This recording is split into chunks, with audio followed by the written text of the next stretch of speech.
சீரியல்களின் full எபிசோடுகளை Sun டிவியில் ஒளிபரப்பான உடனே எக்ஸ்க்ளூசிவாக சன் நெக்ஸ்டில் மட்டும் ஃப்ரீயா பாருங்கள். விக்கியோட முகத்தை பாக்குறதுக்கே எங்களுக்கு கஷ்டமா இருந்துச்சு. அது மட்டும் இல்லாம அவனை எப்படி பாத்துக்கிறாங்களோ என்ன பண்றாங்கன்னு தெரியாம எங்களுக்கு பயமா இருக்கு. அந்த பொண்ணும் அவங்க அம்மாவும் அவன மகேஷன் தான் கூப்பிட்டு இருக்காங்க. ஆமா, உனக்கே தெரியும்ல அஞ்சலி, விக்கியை எப்படி மகேஷா மாத்த முடியும்? அவங்க அவனை மகேஷா மாத்தத்துக்கு முயற்சி பண்ணிட்டே இருந்தா அவனுக்கு எப்படிமா பழைய ஞாபகம் வரும்? வரவே வராது. அவங்க பண்ற இந்த முட்டாள்தனத்தால விக்கி விக்கி அவன் இல்லாம மகேஷ் அவன் இல்லாம ரொம்பவே குழம்பி போயிருக்கான். அவன் குழப்பத்துல இருக்கான்னு அவங்களுக்கு ஏன் புரிய மாட்டேங்குதுன்னு தெரியல.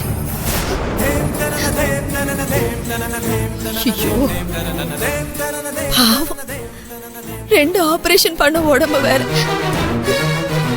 அவனை இதே மாதிரி ட்ரீட் பண்ணிக்கிட்டு இருந்தாங்கன்னா விக்கியோட நிலைமை நாளுக்கு நாள் ரொம்ப மோசமாயிட்டே போகும். அஞ்சலி,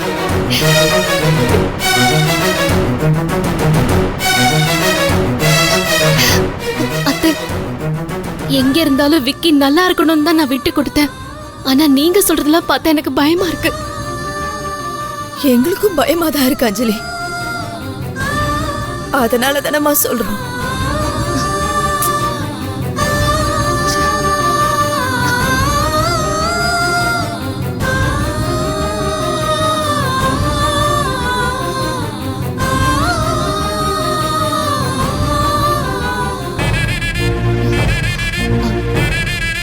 அத்தை, இந்த நேரத்துல விக்கி கூட இருந்து நான் பாத்துக்கணும் தான் எனக்கு தோணுது. ஆனா எனக்கு இப்ப என்ன பண்றதுனே தெரியலையே.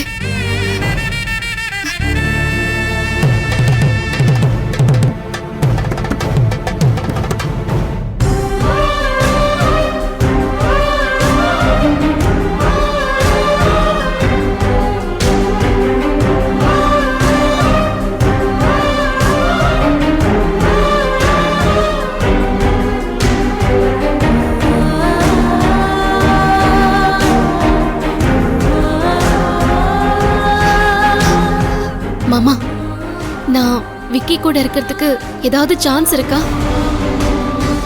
வைஃபா இல்ல, ஒரு வேலைக்காரியா. வேலைக்காரி நீயா? விக்கி கூடயா?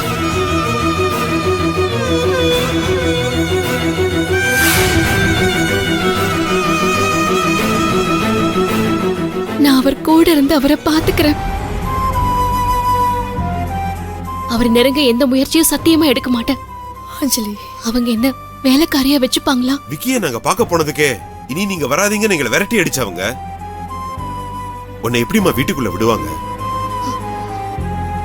அத்தை சொன்னதை கேட்டதுக்கு அப்புறம் விக்கி அங்க தனியா விட்டுட்டு என்னால நிம்மதியா இருக்க முடியாது மாமா. நீங்களாவது அவங்க கிட்ட கொஞ்சம் பேசுங்களேன் ப்ளீஸ். எனக்கு தெரிஞ்சு அதுக்கு சான்ஸே இல்லம்மா. விக்கி சம்பந்தப்பட்ட யாருமே இனி அவனை பார்க்க வரக்கூடாதுன்னு அவங்க நினைக்கிறாங்க. அப்படி இருக்கிறப்ப நீ எப்படிமா அங்க போக முடியும்? அஞ்சலி, கோயில்ல பார்த்ததுக்கே விக்கி தம்பியோட மனச மாத்த வந்தியான்னு கேட்டு அந்த பேச்சு பேசினாங்க அவங்க. அவங்க எப்படி அஞ்சலி உன்னை அந்த வீட்டுக்குள்ள விடுவாங்க?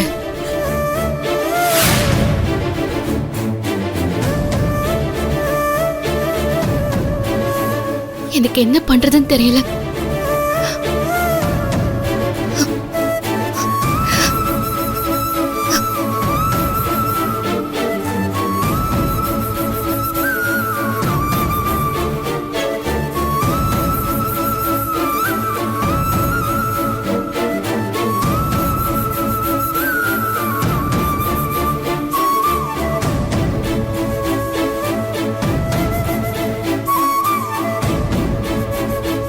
புருஷன் மேல உயிரியே வச்சிருக்கிற அஞ்சலி மாதிரி ஒரு நல்ல பொண்டாட்டி கிடைச்சோம்.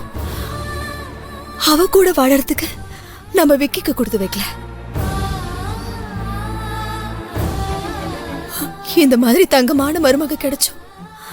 அவ எங்க வீட்டுல வந்து வாழறதுக்கு எங்களுக்கு கொடுத்து வைக்கல.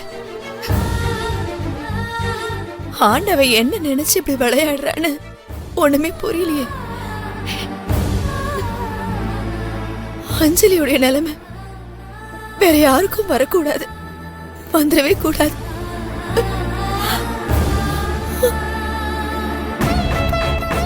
அஞ்சலி நல்லா பாத்துக்கங்க. நாங்க வரோம்மா. போயிட்டு வா. அஞ்சலியை பாத்துக்கோங்க. சரி. வா.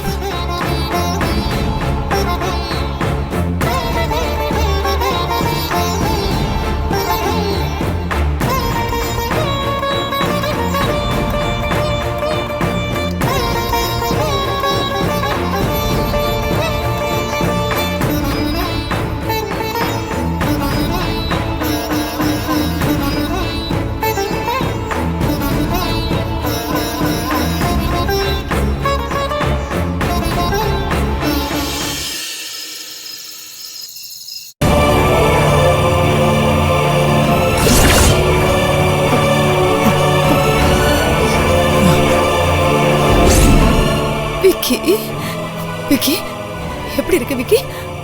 இந்த சித்திப்பா உனக்கு ஞாபகத்துக்கு வரலையா விக்கி? விக்கி, இந்த சித்தப்பாவையுமா உனக்கு ஞாபகம் இல்ல? சின்ன வயசுல இருந்து இந்த சித்தப்பாவும் சித்திமாவும் தான் உனக்கு எல்லா விஷயத்திலுமே சப்போர்ட்டா இருந்திருக்கும். எங்க 2 பேரையுமே உனக்கு ஞாபகம் இல்லையா? வாய் நிறைய டார்லிங் டார்லிங் கூப்பிட்டு எப்ப பார்த்தாலும் உன் கூடவே வச்சுப்பே. அந்த பாட்டிய கூடவா உனக்கு ஞாபகத்துல இல்ல?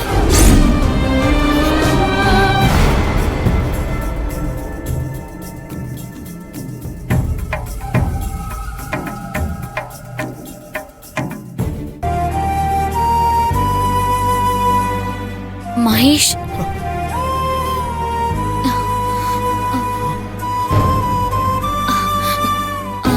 மகேஷ் என்னாச்சு? ஏன் இப்படி தலையில கை வச்சுட்டு உட்கார்ந்துட்டு இருக்கீங்க? நான் யாருன்னு யோசிச்சு என் தலையை வெடிச்சிரும் போல இருக்கு. நீங்க ஏன் யோசிச்சுட்டு இருக்கீங்க? நான் தான் எதை பத்தியும் யோசிக்காம ஃப்ரீயா இருங்கன்னு சொன்னேன்ல.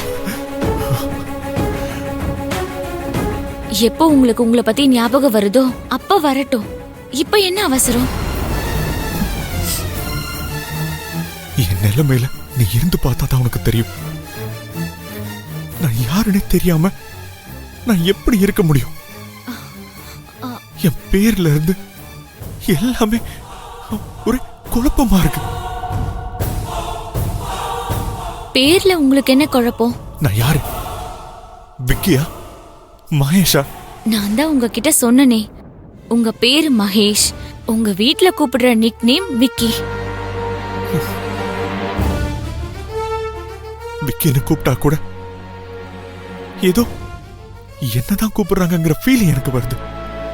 ஆனா மகேஷ்னு கூப்பிட்டா எனக்கு என்னமோ அது எனக்கு சம்பந்தமே இல்லாத பேரா, ஏதோ எனக்கு ஒட்டாம யாரையோ கூப்பிடுற மாதிரி தான் இப்போ வரைக்கும் இருக்கு. மகேஷ், நீங்க தேவையில்லாம ரொம்ப யோசிச்சு கன்ஃபியூஸ் ஆயிக்கிறீங்கன்னு நினைக்கிறேன்.